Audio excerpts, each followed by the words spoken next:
So this poem was, I guess, sort of about the experience of like using Twitter, doing things on it, like reading about news on the internet, seeing like crazy arguments happen in forums, and just kind of the insanity and the chaos of it all, and trying to find a way to calm down from that. So it's called Unraveling Mind Support Pools.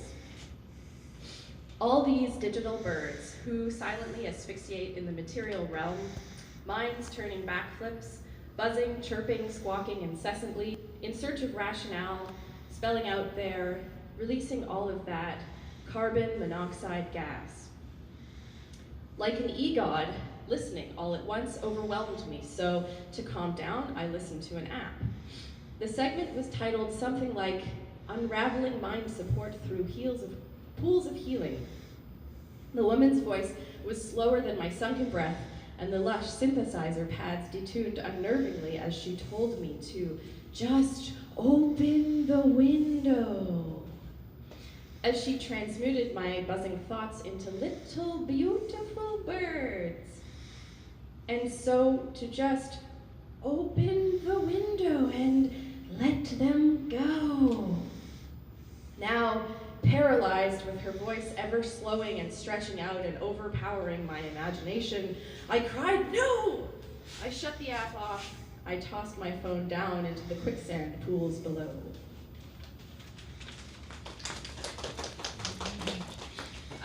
Yeah, step right up. Everybody just like grab a pin, and then when I'm done, just pop the next one. I want to pass it on.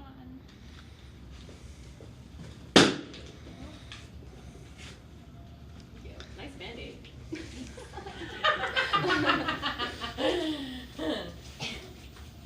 Great.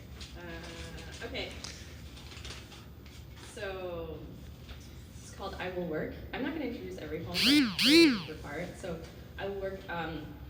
When I was working for a radio station at a university, it was like I was basically interviewing undocumented migrants.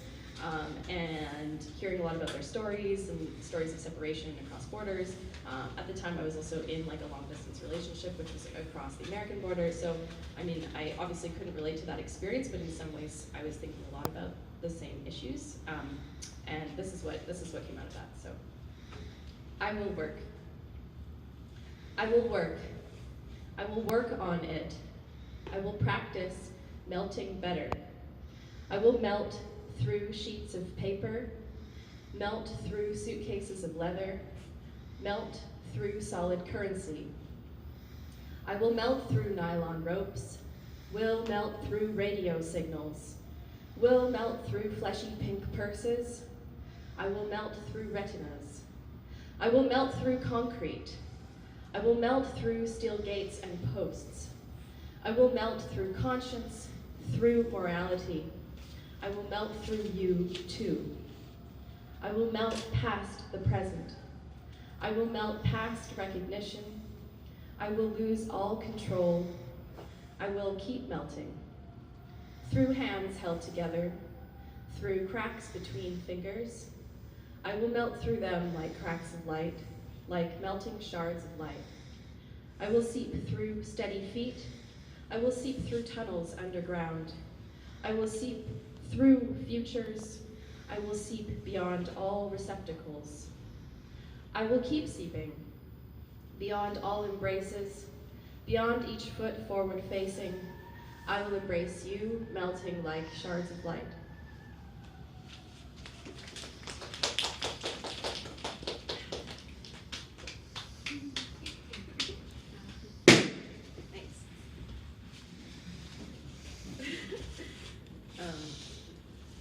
Okay, so, and again, I apologize for the randomness of this because the tone is just like all over the place with these poems, but that's how it goes today, anyway.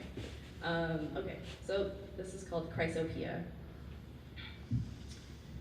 Do you walk around experimenting with your mortality? even if only mentally. Walk up to a dead bird and wonder how it would feel in your stomach. Stand beside some dangling cord and visualize itself threading into a self-tightening loop as you let it brush your cheek, eyelid, ear. Do you ever fancy dancing underwater? Do you stand close to dogs and think about how they might be encouraged to bark harder? How loose their leashes might need to be to begin with for them to fang you? Does the thought of being a 9-month host for seamen make you want to get a head start off a bridge? Do you like to get dressed up or underdress and head to more shadowy parts of town where eyes on your skin alter body language? Do you enjoy cringing? Does it leave you flushed? Do you get a rush from the fear that you can't let them gain on you? Fear of the truth that you can't stop gravity and that being below average height means no one is ever looking you in the eyes? I always knew I was a sky person, but I'm trapped here, an earth person.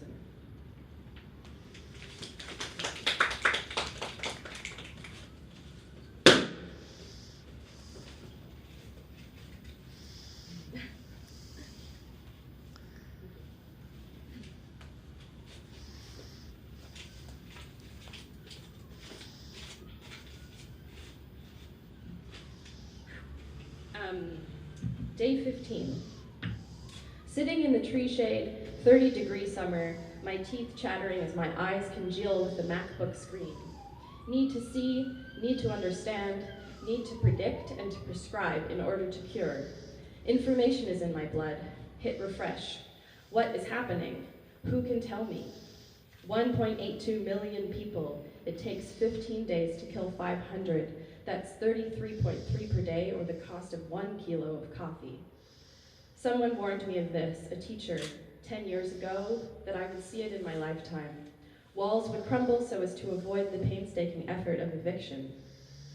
In the meantime, artists and terrorists are in competition, the critique of representation. The image of smoke coiling round white shirts, drying on balcony railings is beautiful. Human shields.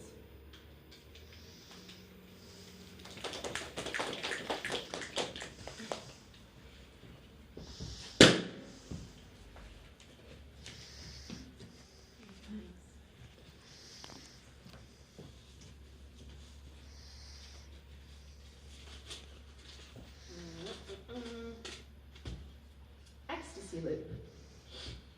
You love me for my quirks. You love me in all my queerness. You love me when I'm quiet, and you love me when I'm oblivious. You love to teach me. You love that I'm strong. You love it when I lift you, when I twist and shove and roll you, when I take control of you, and when we trade. It's not about gender roles, it's about sex. It's about feeling safe enough to give up control. It's cycling downhill with your eyes closed.